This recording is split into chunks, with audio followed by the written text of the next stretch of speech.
महाराज जी, प्रश्न एक ये था छोटा सा कि आप अपने प्रवचनों में बताते हैं कि अगर कोई मतलब कहता है कि हमको ये कष्ट है, तो आप कहते हो कि पूर्व जन्म के कारण ये कष्ट आपको भी हो रहा है।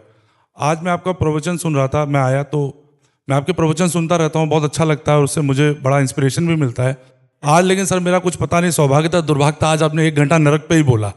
तो मैं बैठा हुआ था तो मैं सोच रहा था कि आज मेरा कौन सा दिन था कि मैं आया और महाराज जी नरक पे ही बोल रहे हैं। असल बात क्या है कि क्रम चल रहा है।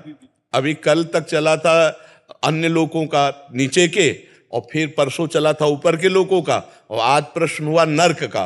तो नर्क का चल रहा था, अब उसे दुर्भाग्य न समझ के अपने को ये देखना है कि हम में वो आचरण तो नहीं जिससे नर्क जाते हैं। तो एक उसी में एक सवाल मेरे मन में आ गया था, वहीं बैठे बैठे आया था। महाराज जी अगर आपकी आज्ञा हो तो पूछूं मैं।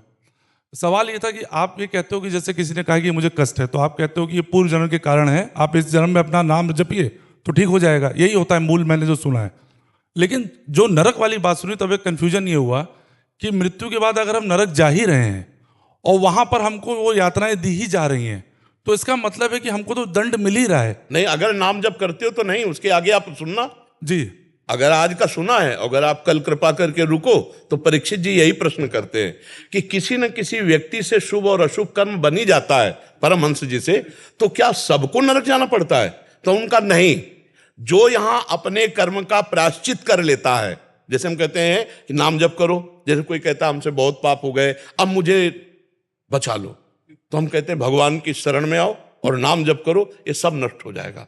इस बात पर विश्वास करो कि जैसे हम उदाहरण में देते हैं कि वकील और जज, वकालत में पक्का दोषी माना गया और जज ने उसे फांसी की सजा दे दी, लेकिन एक पॉइंट है, वो राष्ट्रपति के द्वारा अपने को माफ करवा सकता है अगर राष्ट्रपति माफ करे। तो इसीलिए श्री भगवान कहते हैं सर्वधर्मान परित्यज्य मामेकम शरणम व्रज अहम त्वाम सर्व पापेभ्यो मोक्षयिष्यामि मा शुचा। ये बातें सुनने को भी उसी को मिलेंगी जो थोड़ा कहीं ना कहीं सात्विक होगा और थोड़ा न कहीं भागवतिक होगा। अगर वो ये स्वीकार कर ले कि हे भगवान मेरे से बहुत सी गलती हो गई और नाम जप करे, तो निश्चित वो नरक नहीं जाएगा, भगवान को प्राप्त होगा। ऐसा नहीं कि अब हमें जब नरक की सजा मिलनी तो मैं भजन क्यों करूं। नहीं, ये भजन उसका ये है कि शास्त्र की बात को थोड़ा लंबा सुने। अब जैसे कल सुनोगे आप, तो परीक्षित का इसी के आगे प्रश्न है नरकों के बाद, तो उससे बचे कैसे? तो उसमें अजामिल का उदाहरण देते हो कि जीवन भर वैश्यागमन किया और अंतिम समय अपने पुत्र के बहाने नाम पुकारा नारायण, तो भगवान के पार्षद आ गए और यमदूतों के पास काट दी और उसे परम पद मिला।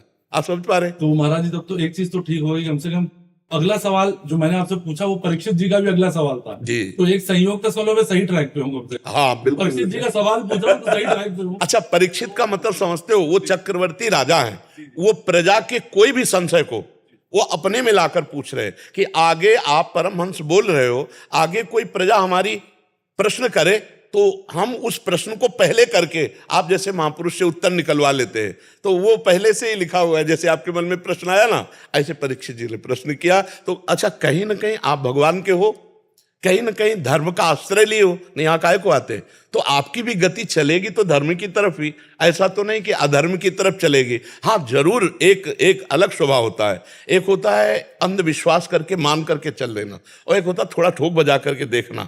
तो वो थोड़ा बुद्धि प्रदान होता है और वो थोड़ा हृदय प्रदान होता है। बस दिन है तो दिन है, रात है तो रात है, ये होती पूर्ण शरणागति। और एक जो बुद्धि प्रदान होता है वो कहता नहीं जी, ये लाइट का प्रकाश है, रात है, दिन नहीं है, हम देखना चाहेंगे कि सूर्य है कि नहीं।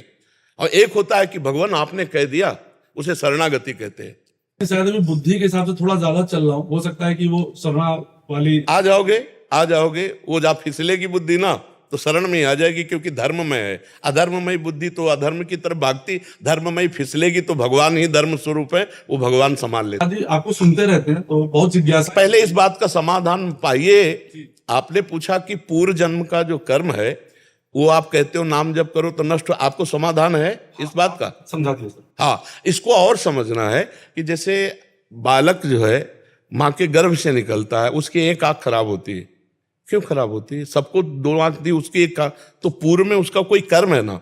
बालक गर्भ से ही बीमार पैदा होता है, या एक धनी के यहाँ पैदा होता है या एक गरीब के यहाँ, तो हम इससे शास्त्रीय पद्धति से देख सकते हैं कि पूर्व कर्मानुसार इसको संयोग मिल रहा है। क्योंकि जैसे अब आप कोई कर्म करो, दंड मिले, तब तो माना जाएगा ना कि आपने कर्म किया, दंड दिया। वो कर्म लायक ही नहीं, वो दंड उसको मिल गया, इसका मतलब कपड़ा बदला है। लेकिन जो इसको पहनने वाला है वो पूर्व से बहुत कर्म किए हुए है, उसको दंड मिल रहा है।